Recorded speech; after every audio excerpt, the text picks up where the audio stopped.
Hello, class 7th student. You are most welcome in this video. In this video, we solve question answer chapter number 1 environment. Question number 1 what is an ecosystem? Ecosystem क्या होता है? इसकी आपको परिभाषा बतानी है, definition बतानी है। तो इसकी डेफिनेशन है the system in which all living organism interact with each other and surrounding environment is called an ecosystem. तो ये इसका क्या हो गया, आंसर हो गया। उसके बाद सेकंड क्वेश्चन है what do you mean by natural environment? Natural environment से आप क्या समझते हैं? नेचुरल एनवायरनमेंट क्या होता है? तो हम यहाँ पर इसका आंसर बता रहे हैं आपको। आंसर है the natural environment that comprises of all objects related by nature is called natural environment. It includes full stop. It includes land, air, water, plants and animals. ये इसका आंसर हो गया सेकंड क्वेश्चन का। उसके बाद third question है which are the major components of the environment? Environment की जो मेजर कंपोनेंट है वो कौन कौन से हैं? तो इसका आंसर है the major components of the environment are following. अब आप देखिए एनवायरनमेंट के जो कंपोनेंट है वो कौन कौन से हैं। एनवायरनमेंट के 3 कंपोनेंट है। फर्स्ट है नेचुरल एनवायरनमेंट, सेकंड है ह्यूमन मेड एनवायरनमेंट और थर्ड है ह्यूमन एनवायरनमेंट। नेचुरल एनवायरनमेंट में क्या क्या आता है? Water hydrosphere, air atmosphere, land lithosphere, living things biosphere. उसके बाद ह्यूमन मेड में क्या क्या आता है? सबसे पहले आती है बिल्डिंग, उसके बाद parks, bridges, roads, industries, monuments, ये सब किस में आएंगे? ह्यूमन मेड एनवायरनमेंट में। और ह्यूमन एनवायरनमेंट में क्या क्या आएगा? इंडिविजुअल, खुद व्यक्ति, उसकी फैमिली, उसकी परिवार कम्युनिटी, उसका रिलीजन, एजुकेशनल, इकोनॉमिक और पॉलिटिकल सिचुएशन इसके अंतर्गत आ जाती हैं। जैसे यहाँ पे दे रखा है नेचुरल एनवायरनमेंट में क्या क्या आएगा? Land, air, water, living things. Human environment में individual, family, community, religion and educational. Human made environment में building, parks, bridges, road and industries आ जाएगी। इसका आंसर हो गया। उसके बाद क्वेश्चन नंबर 4 है give 4 examples of human made environment. Human made environment के 4 आपको क्या बताने हैं? एग्जाम्पल बताने हैं।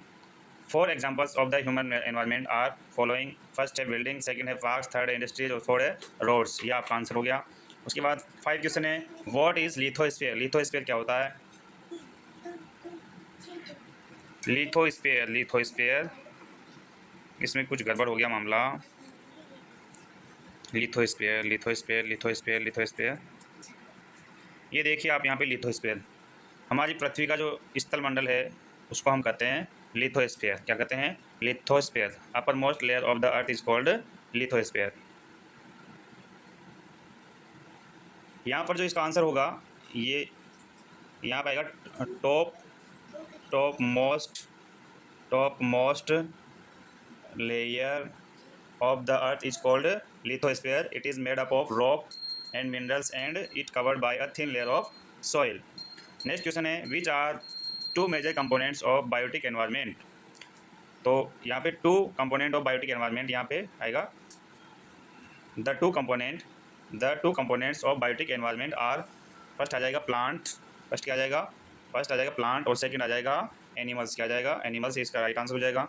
नेक्स्ट क्वेश्चन है 7 question what is biosphere? Biosphere क्या होता है? Biosphere is the narrow zone of earth where land, water and air interact with each other to support life. Land, water और एयर जहाँ पर मिलते हैं और वहाँ पे लाइफ एक्सटेंड करती है उसी को हम कहते हैं बायोस्फीयर। क्या कहते हैं? बायोस्फीयर कहते हैं। जैसा कि आपको यहाँ पे पिक्चर में दिखाई दे रहा है, ठीक है, ये बायोस्फीयर है क्योंकि यहाँ पे लिथोस्फीयर लैंड भी इंटरेक्ट कर रही है, यहाँ पे वाटर हाइड्रोस्फीयर भी इंटरेक्ट कर रहा है और एटमॉस्फेयर यहाँ पे एयर भी क्या कर रही है? इंटरेक्ट कर रही है। और फिर यहाँ पे ये जीवित प्राणी आपको दिखाई दे रहे हैं, ये हमारा बायोस्फीयर है। ये क्या है? हमारा बायोस्फीयर। जहाँ पर लैंड, वाटर और एयर तीनों मिलकर के लाइफ को सपोर्ट करते हैं उसे हम कहते हैं बायोस्फीयर। क्या कहते हैं? Biosphere is. नेक्स्ट है टेक द करेक्ट आंसर। मेरे से आपको करेक्ट आंसर बताना है। फर्स्ट क्वेश्चन है which is not a natural ecosystem? तो इनमें नेचुरल इकोसिस्टम कौन सा नहीं है? एक्वेरियम, क्योंकि डेजर्ट भी नेचुरल है और फॉरेस्ट भी नेचुरल है। एक्वेरियम जिसमें जो मछलियाँ चलती है वो है ये। नेक्स्ट क्वेश्चन है which is not a component of human environment? तो इसमें लैंड आ जाएगा क्योंकि रिलीजन भी ह्यूमन एनवायरनमेंट का हिस्सा है और कम्युनिटी भी है, लेकिन लैंड जो है नेचुरल एनवायरनमेंट है। थर्ड क्वेश्चन है विच is a human made environment? तो इसके अंतर्गत सही आंसर है रोड, क्योंकि जो रोड है वो किसी ने बनाया? मानव के द्वारा बनाया गया है, जबकि माउंटेन और सी जो है नेचुरल एनवायरनमेंट है। Fourth question, which is a threat to environment, इनमें से कौन सा एनवायरनमेंट के लिए क्या है, खतरा है या थ्रेट धमकी है, वो बताना है।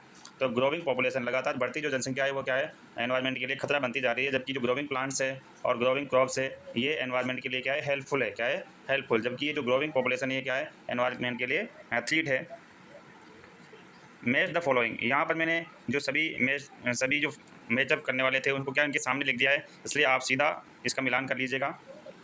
जैसे यहाँ पे बायोस्फीयर है तो बायोस्फीयर मिलेगा आपकी बुक में ई वाले से, किससे मिलेगा, ई वाले से, air land water and air intake to each other is called biosphere. उसके बाद एटमॉस्फेयर क्या है, एटमॉस्फेयर इसमें ए से मिलेगा, ये blanket of air which surrounds the earth, हवा वायु का एक ऐसा कंबल जो हमारी अर्थ को क्या है, चारों ओर से घेरे हुए हैं, उसे हम कहते हैं एटमॉस्फेयर। उसके बाद हाइड्रोस्फीयर क्या है, what is hydrosphere, domain of water, hydrosphere means हमारा जलमंडल, डोमेन ऑफ वाटर जितना भी जो पानी है, चाहे वो ओशन में हो, रिवर में हो, पॉन्ड में हो, कहीं पे भी हो, क्या वो कहलाएगा हमारा हाइड्रोस्फीयर। उसके बाद एनवायरनमेंट, एनवायरनमेंट आपकी जो सराउंडिंग्स है, आपकी चारों ओर का जो वातावरण है वो क्या कहलाएगा, एनवायरनमेंट, तो डी से मिल जाएगा। तो इस प्रकार से आप मेचअप कर लेना।